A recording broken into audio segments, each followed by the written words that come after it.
Welcome to the Land to Lots podcast, powered by Launch Development Finance Advisors. And now your host, Carter Froelich.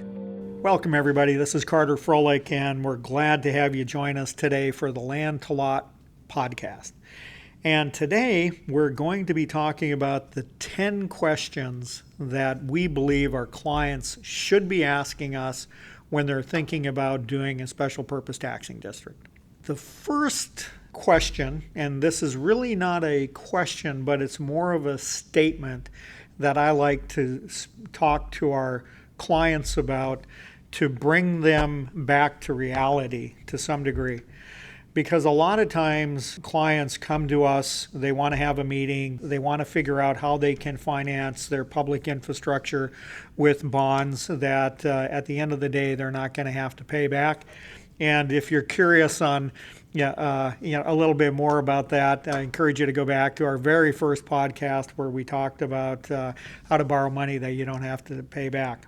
In the first meeting that we have with our clients, what I like to do is to bring the client's expectations back to reality.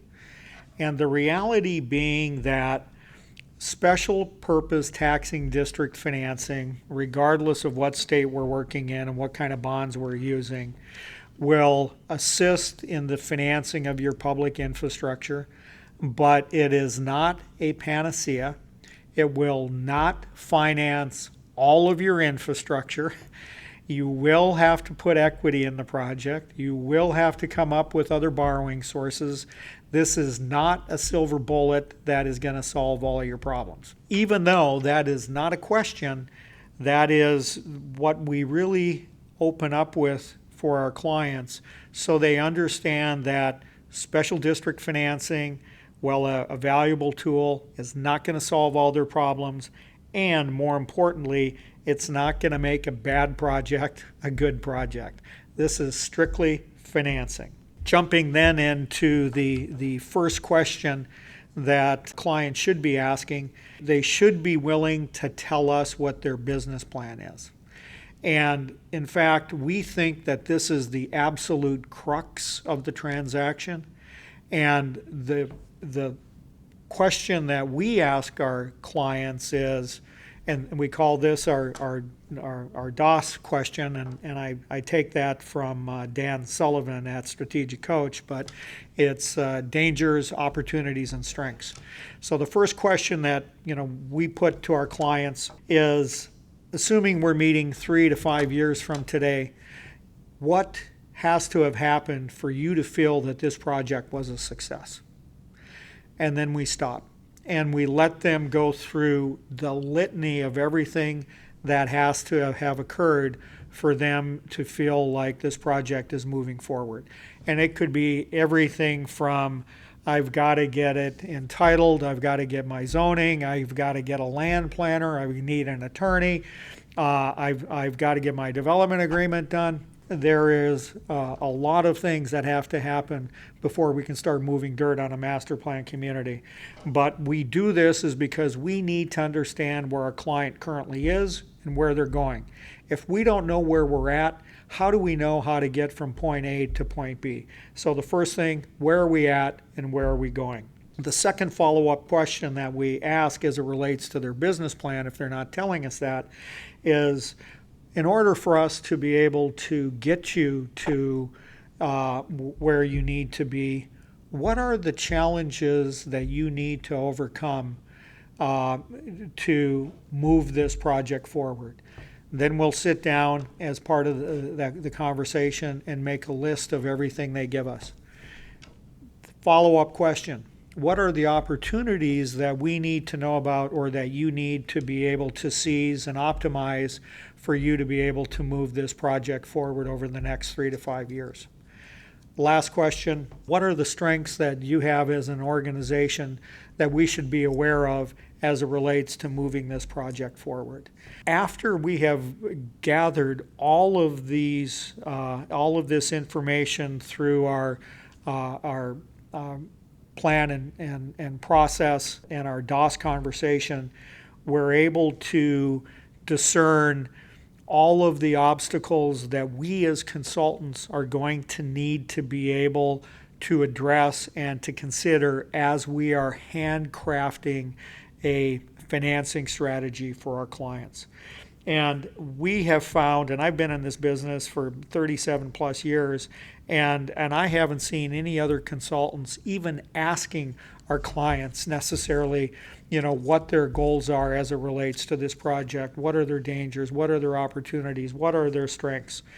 And this is the first place that we start. The other question that we ask and that we need to know is our client nominal dollar driven in terms of return on their project, or are they IRR driven? Most of the time they'll say, yes, I want both of those. And we'll say, no, you only can have one. Do you want nominal dollars, meaning do you want the reimbursements coming back to you to be the biggest amount of money, irregardless of the time value of money? Or do you want that money coming back to you as quickly in the process as possible, in which case they're IRR driven. They only can select one. We force them to pick one. And then with that information, now we are armed with real information that we can use to bring a handcrafted financing strategy, or strategies, I should say, back to them. Tell them the pros and cons of each one of these financing strategies, and then let them pick which one works best for them in moving them in the direction of their goal. That is the second question that I think our clients need to be asking us or providing us the information on. The third question that clients should be asking is, what will our total tax property burden be vis-a-vis the competition once we have issued debt? This is the crux of special district financing. All of our clients are in the business of providing land and lots to home builders or commercial or industrial users. So at the end of the day, when they sell that house, when they sell that industrial pad, they need to know that when their homeowners are paying the tax bill, when their commercial users are looking at levying their CAM charges, what is the impact of that special tax on their end user? Because that will potentially impact the competitiveness of their project, and we do not want to put additional tax burden on our property if that is going to impede our sales velocity. So that is the first thing that we look at, and then based upon a tax burden that we believe is marketable in the current environment in which the project is located, we'll work back from that to show what the bonding capacity of the project is, given different bond structures, given different bond terms, etc. Very important question, and the clients absolutely need to ask that and be aware of, at the end of the day, once the bonds are issued, where their tax burden will be vis-a-vis the competition. The fourth question that they need to be asking is that once I do issue my bonds, and I haven't sold all of my property necessarily to the home builders, what is my tax burden going to be? Because the reason that this is such an important question is that a lot of times our clients have a tendency to be looking at, wow, I'm going to be able to issue bonds in this amount of money, and here's how much I'm going to get. And they don't necessarily equate that, hey, to the extent that I haven't sold or transferred my property to a buyer, I or my entity will be paying debt service on the unsold property. We call this the undeveloped land tax. As part of our structuring, we have the ability to borrow upwards of 3 years of capitalized interest to help the developer over this time period in which they're borrowing money, building infrastructure, selling pads and or lots to others, and during this time, to the extent that we have borrowed capitalized interest, the interest payments, the debt service on the bonds is being drawn out of the capitalized interest account. So anybody that owns property within this time period, be it the initial developer or a home buyer or home builder, is not having to pay the special district tax. The trick comes is that once that capitalized interest burns off, then to the extent that the developer has not passed on those obligations, they need to be prepared to write checks for the undeveloped land tax on the property that they own. So we really want them to have a clear understanding of what that burden is going to be and how that impacts their pro forma and their cash flow. Fifth question that I think is absolutely important, and the next two questions are somewhat tied together, but the biggest question is how can I maintain flexibility with the district financing to address changing market conditions? And this is a real loaded question that can get into a lot of detail. But I've been with some projects now for over 30 years. Some of these master plan communities are so large. The largest one that we're working on right now is in excess of 40,000 acres. We have seen a lot of changes in ownership, meaning different developers have taken over these projects. We've seen different city councils come and go. We've seen different underwriters come and go. We've seen different bond councils come and go in and out of these transactions or districts. But more importantly, we've seen changes in the tax code. We've seen changes in interest rate environments. We've seen changes in infrastructure costs. And all of these impact our ability and our to issue debt. The biggest value, if I can put that there, in helping our clients is to think through all of the things that may occur over the development period. And here again, I mean, we're talking 20, 30 years and 40, 50 years in some cases. But what can we do to create flexibility for us as it relates to this district to be able to issue more bonds, to issue fewer bonds, to have to set up a runway so that we can increase our tax rates if need be, decrease our tax rates, to add additional eligible infrastructure. How do we do that so that as the situations change, we can adapt without having to go back to any jurisdictional powers or agencies and ask them to change our operating agreements as it relates to the agreements that are in place?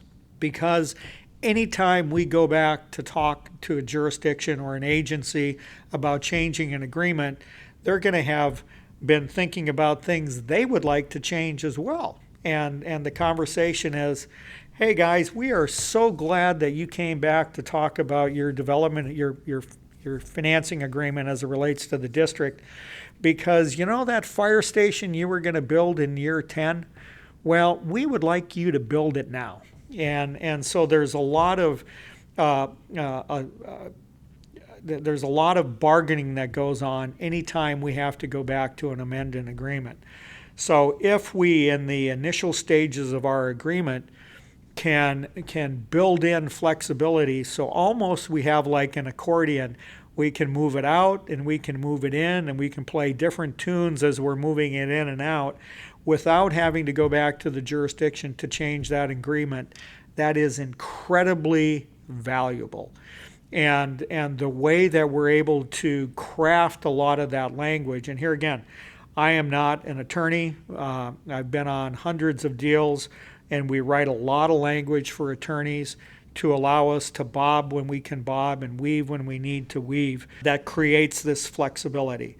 So that is one of the questions that I think the clients need to be able to ask. And once we have a good understanding of their DOS related to their project, we're able to custom craft that language give it to them and their legal counsel for incorporation into a number of the agreements.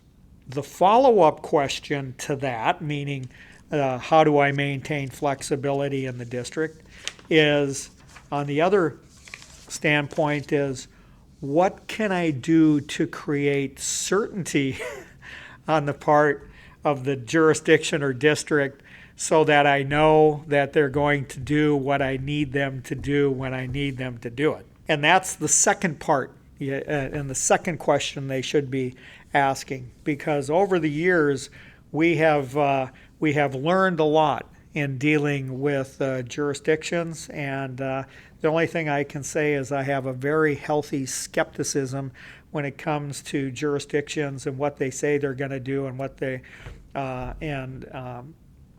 actually do. So what we have found is that for those items that are very, very specific and that we need to have extreme comfort on is to include those in the financing agreement. And rather than using language such as may, the language is shall or will. And here again, legal counsel can talk about we can't force jurisdictions into a legislative act, but what I like to do is include very unambiguous language that says that jurisdictions and or districts will do things upon the occurrence of very objective, identifiable events, so that everybody is able to determine, has this condition occurred, yes or no? If yes, assuming we've met all the criteria, then we're able to move forward with certainty, with the bond issuance, with the reimbursement of costs, with the construction of facilities. This is huge, because the one thing that we as developers and home builders cannot tolerate is uncertainty. And to the degree that we're getting certainty and flexibility in this agreement, we're creating huge value. The rest of what we do, guys, let's face it, it's math. But every battle is won before it's fought, and they're won in the agreements by creating both flexibility on the part of the developer and certainty on the part of the jurisdiction. So the developers need, and I really ask them to ask us on how are we going to create that flexibility, and then the follow-up question, how are we going to create certainty so that we know that we can actually use this tool and it'll be used as all the parties had intended when it was initially set up. Because let's face it, I'm pulling out agreements that we did 30 years ago and to talk with the new city managers on why we should be able to do the financing the way we want to do it. And the beauty of it is it works 9 times out of 10. Next question. What if I wanted to borrow more money than the market will support? How can I do this? As you may recall from our previous podcast, we talked about this. But one of the things that we're always working into as part of our flexibility conversation is the ability for us to be able to go borrow more money than maybe what we feel we can pass on to the home buyers, understanding that when we have a revenue event, we will more than likely have to take some of that revenue and use it to pay down bonds. Where we see this most often is in the use of special assessment bonds, and this was something that's used quite prevalent in Florida with the A and B bond structure.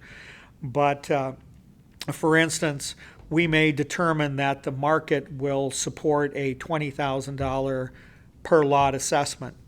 However, given the fair market value of our property, we're able to issue $40,000 a lot in bonds, use that money to build infrastructure with the understanding that once we go to sell that lot or that home, that we will pay off what the market won't support, in this case, $20,000 a lot, using revenue from our transaction to pay that down.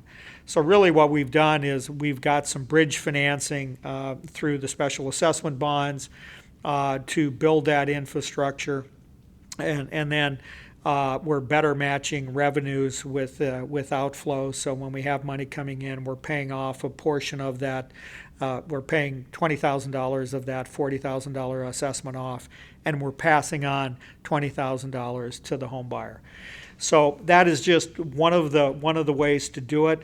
But here again, we are always looking at, and we have a whole list of depending upon what state we're working in and what kind of projects we're working on how we can potentially borrow more money than the market will support, knowing that we're going to, at the end of the day, pay down that debt and pass it on at a market acceptable level. That's going to do it for this portion of the most important questions our clients should be asking us. Stay tuned next week for the remainder of our questions. You have been listening to the Land to Lots podcast with Carter Froelich. Tune in next week for the next episode.